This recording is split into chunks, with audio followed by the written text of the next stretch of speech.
Yo, what's up guys? It's Kimberman from Kimberman Gunplus Studio, and today we got the April 2026 overhauls for my monthly Gundam kit or Gunpla and Mech kit collection. So, isa na natin na mabilis. So, I got here my...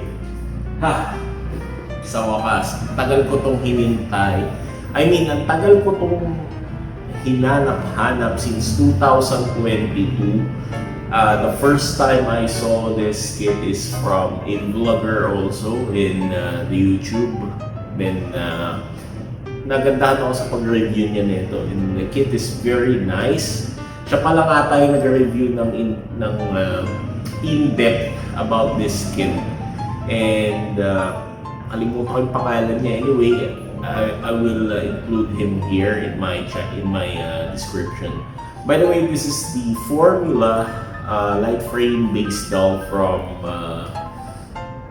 Xenoblade. Yes, Xenoblade. So there's this Xenoblade model kit also, yung mahal from Kotobukiya, yung Siren. But I was about to buy that before, but it's very expensive. But this one, mas nagustuhan ko to.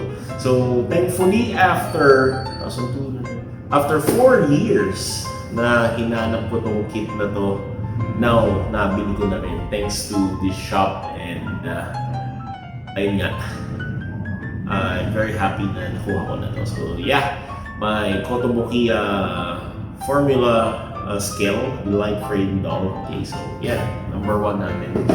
Number 2 is, again, isa sa mga pinangarap ko.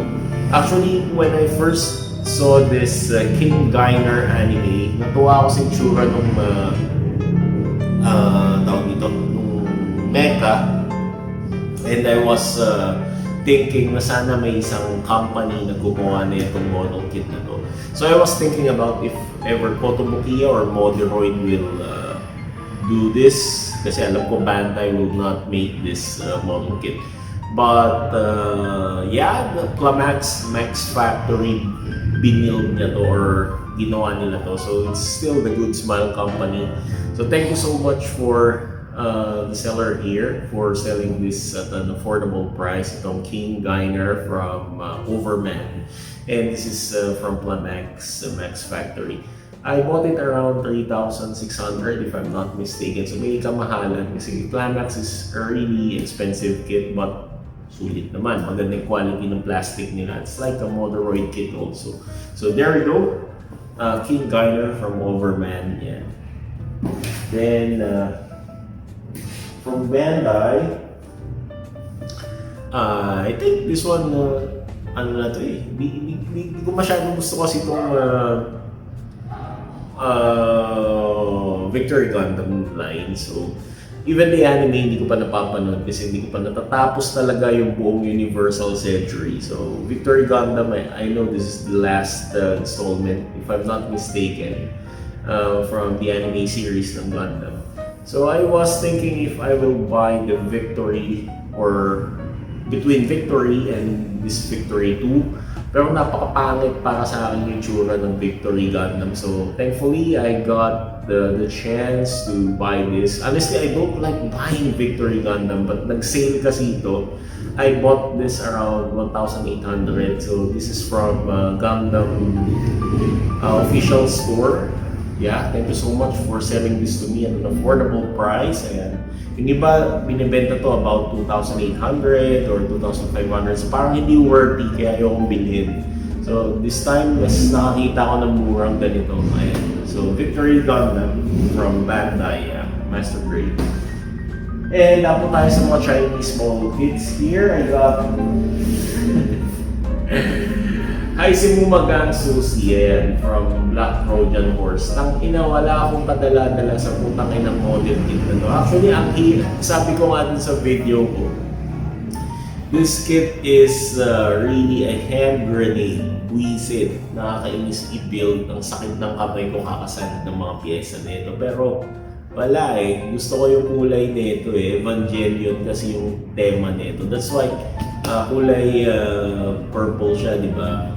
So, Kung alam ko lang na magkakaroon ng Evangelion color scheme, di ko na sana binili dati yung RX-78 from Hobby House PH. Di ko na sana pinursu. Anyway, ito na naman tayo sa hand grenade model na to. Sige, isama natin sa collection natin to. So I bought it from Mech Player PH and at an affordable price of 1,100 pesos lang. So, di ba, murang-mura. Mas mura talaga dun. And this one, may basurang karton. Ano ba to? So this is the... Yeah. Akatsuki Gundam Master Grade. Ayan. I think this is the... ano nga ba yung Dragon Momoko? Ayan o. Ayan, ganito yung Master Grade Akatsuki Gundam natin. So before, I was thinking if I will buy this because meron na akong Akatsuki Gundam from yung no grade nga lang. No grade version from Bandai. But as time goes by, at nung napanood ko yung Gundam Seed talaga, yung Seed and Seed Destiny, nagandahan ako sa nagandahan ako sa story talaga nun. Naging idol ko na si Mula Flaga. At dahil doon, gusto kong buuin dito yung Akatsuki Gundam Shiranui pack instead of the Owashi pack. So I might discard the Owashi unit on this. So I will just build the Shiranui flight pack. So, ayun, para ma-ano ko lang, ma-honor ko si Mula Flaga. So ang ganda kasi. So there I bought it from, kalimutan ko yung name ng shop, so ipopost ko na lang dito sa baba. So I bought it around 2,100 pesos. Ayan, Gundam Akatsuki. Dragon Momoko if I'm not mistaken. So copy ng Dragon Momoko. Nagbabago-bago lang naman kasing pangalan nito mga Chinese company na to eh. Pero I know this is from Dragon Momoko. And finally my Holy Grail. So the ZZA Regus. So yan. Bigat ng box. At the same time, alam ko jam pack of parts to. Kasi malaking kit ito.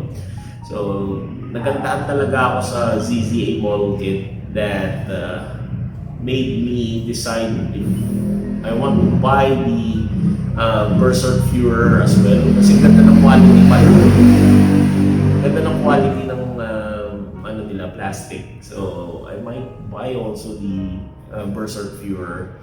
But, buti na lang, hindi ko pa nabibili kasi dumating naman itong Regus. So, I bought this Regus from Hobby Wang. And thank you so much, Hobby Wang, for delivering this product to me at an affordable price and so fast. Sobrang bilis ng dineliver sa akin. So, there.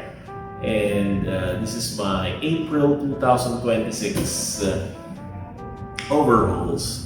Keep on building and thank you so much for supporting my channel. And sabi ko nga, March is my hiatus. So this April is my hiatus part 2. So this Kimmerman from Kimmerman Compa Studio saying good night, God bless you. Kierks, ba't ka ganyang Kierks? Susumang si Kierks. Kierks, anong ginawa? Anong ginawa? Anong ginawa? Anong ginawa, Kierks? Ha? Kierks. Tinurutok-itlog mo na naman. May video sila. Kierks, ba't ka nagsusumbong, Kierks? Ha? Tinurutok ka. Anong ginawa sa'yo, Kierks? Ha?